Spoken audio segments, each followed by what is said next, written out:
Hello guys, എല്ലാവരും സുഖമായിട്ടിരിക്കുന്നു. അത് ഇതാണ് ഞങ്ങളുടെ താഴത്തേക്കുള്ള വഴി കേട്ടോ. ഞാൻ എല്ലാം ഇന്നലെ വൃത്തിയാക്കി. ഞാൻ ഇവിടുന്ന് അങ്ങോട്ട് മുകളിൽ ബാബുച്ചേട്ടൻ്റെ വഴിയാണ്. അവിടം വരെ ഉള്ളു. ബാക്കിയൊക്കെ ഹോട്ടലുകാരെ ആരോ കയ്യേറിയൊക്കെയാണ്. പിന്നെ കുഞ്ഞു വഴിയാണ് കേട്ടോ. ഇവിടെയൊക്കെ കുറച്ച് പുല്ല് പറിച്ചു. ഈ ചെടിയൊന്നും ഞാൻ നട്ടയൊന്നുമല്ല കേട്ടോ, തന്നെ മുളച്ച് വന്നതാണ്. അപ്പം ഇന്നേ എനിക്ക് നിങ്ങളെ ഇതൊക്കെ കാണിക്കാൻ പറ്റുള്ളൂ. നാളെ വീട്ടിൽ ഞാൻ വൈപ്പിലിൽ പപ്പട കച്ചവടത്തിന് പോകും കേട്ടോ. അതൊക്കെ തുണിയൊക്കെ അലക്കിയിട്ടേക്കുക. പിന്നെ മടൽ ഗ്യാസ് ഇന്നലെ എടുത്ത കേസ് പൈസ ഉണ്ടായില്ല. ഒരു മാസമായി ഗ്യാസ് തീർന്നിട്ട്. പൈസ എടുത്തു, ഗ്യാസ് എടുത്തു. പിന്നെ എന്തെന്നാ, വണ്ടിയൊക്കെ കംപ്ലൈൻ്റ് ആയിരുന്നു. അതെല്ലാം നന്നാക്കി. ഇതൊക്കെ മഞ്ഞൾ നട്ടേ, ഞങ്ങളുടെ മഞ്ഞൾ കൃഷി കേട്ടോ. ഇത് ഞങ്ങളുടെ ബാക്ക് സൈഡാണ് കേട്ടോ. അതിൻ്റെ മുകളിൽ പിള്ളേർ താമസിക്കുന്നുണ്ട്. ബാച്ചിലേഴ്സാണ്. ഒരു ശല്യമില്ല കേട്ടോ, പാവം പിള്ളേരാണ്. ഇവിടെ സ്ഥലം പറഞ്ഞു, എനിക്കറിയില്ല എവിടെയാന്ന്. ഞങ്ങളുടെ അപ്പുറം ഇതാണ്. പിന്നെ പാവൽ, കോവയ്ക്ക, അതെല്ലാം പോയി. ഇപ്പം ഈ ഒന്നിനും സമയം കിട്ടണില്ല. അപ്പം നിങ്ങളെ ഞാൻ കാണിക്കാൻ വേണ്ടി ഒന്ന് വന്നതാണ്. അപ്പോൾ എല്ലാം പോയി. നോക്കാറില്ല, ശരിക്കും പറഞ്ഞൊന്നും നോക്കാൻ സമയം കിട്ടണില്ല. ഇതാണ് ഞങ്ങളുടെ അലക്കല്ല്. അപ്പോൾ ഇതാ പിള്ളേർ താമസിക്കുന്നത് കേട്ടോ. ഇവിടുന്ന് അങ്ങോട്ട് ഇങ്ങനെ കൃഷിയൊക്കെ ചെയ്തായിരുന്നു, ഒക്കെ പോയി. ഇവിടുന്ന് താഴത്തെ വഴിയാണ് ഗൈസ്.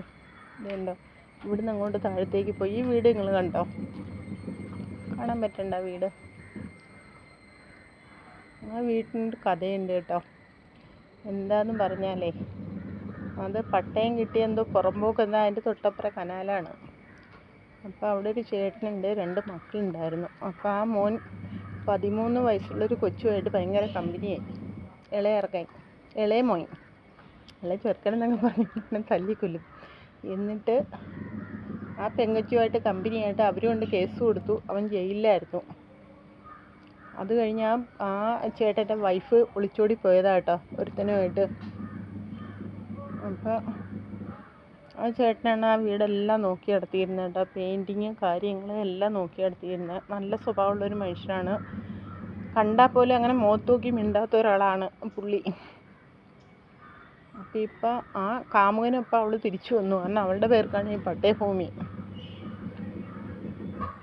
മൂത്ത മോൻ സൈഡാണ് കേട്ടോ, ഇളയ മോൻ അച്ഛൻ്റെ കൂടെ ഉണ്ട്. അപ്പം അങ്ങനെ ഒരു സങ്കടകരമായ അവസ്ഥയും കൂടെ ഈ വീടിനുണ്ട്. ഇതാണ് വീട്. ഒക്കെ പോട്ടെ അല്ലേ, അതൊക്കെ ഓരോരുത്തരുടെ അവസ്ഥയാണ്. എന്നാലും എനിക്കത് കണ്ടിട്ടും കേട്ടിട്ടും എനിക്കും അത് സഹിക്കാൻ പറ്റണില്ല കേട്ടോ. അതുകൊണ്ട് ഇട്ടെന്നുള്ളൂ. പിന്നെ അതേ എല്ലാം വാടി. നല്ല വെയിലല്ലേ 2 ദിവസം കൊണ്ട്. വിജയ് അപ്പം ദേ മുളകൊക്കെ വാടിപ്പോയി. ചീരയുണ്ട്. ഞങ്ങളുടെ ഇവിടെ താമസിക്കുന്ന ബായിയാണ് കേട്ടോ, വിജയ് എന്ന് വിളിച്ച. അപ്പം ദേ എല്ലാം വാടി കരിഞ്ഞു. പിന്നെ ഞാൻ പപ്പട കച്ചവടത്തിന് പോകുമ്പോഴത്തേക്ക് അവിടെ നിന്നാണ് ഫുഡ് തരുന്നത് കേട്ടോ. ഗ്രാൻഡ് അങ്ങനെ എന്തോ ഒരു ഹോട്ടലിൻ്റെ പേര്, അതെനിക്കറിയില്ല. ഒരു ഊണാണ് ഞങ്ങൾക്ക് 2 പേർ കൂടെ തരുന്നത്. അപ്പം അതിന് പൈസ ഇല്ല. അപ്പം വീട്ടിലൊന്നും വെക്കാറില്ല. അപ്പം പിന്നെ വള്ളക്കാർ മീൻ തരും. മീനുണ്ട്. ഇതൊക്കെ മുരിങ്ങയുടെ കുരു കുഴിച്ചിട്ടുണ്ടാക്കിയതാണ് കേട്ടോ. പിന്നെ അതേ എൻ്റെ കോഴികൾ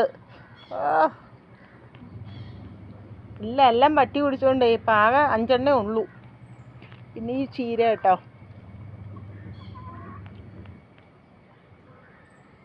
ഈ ചീര ഈ ഭായിമാർ ഉപയോഗിക്കുന്ന ചീരയും കണ്ടാണിത്. ഇതൊക്കെ ശരിക്കുമായി. അപ്പോൾ വീഡിയോ ഒക്കെ കണ്ട് ഇഷ്ടപ്പെട്ട എന്നെ സപ്പോർട്ട് ചെയ്തതിനെ കൂടെ കൂട്ടണേ.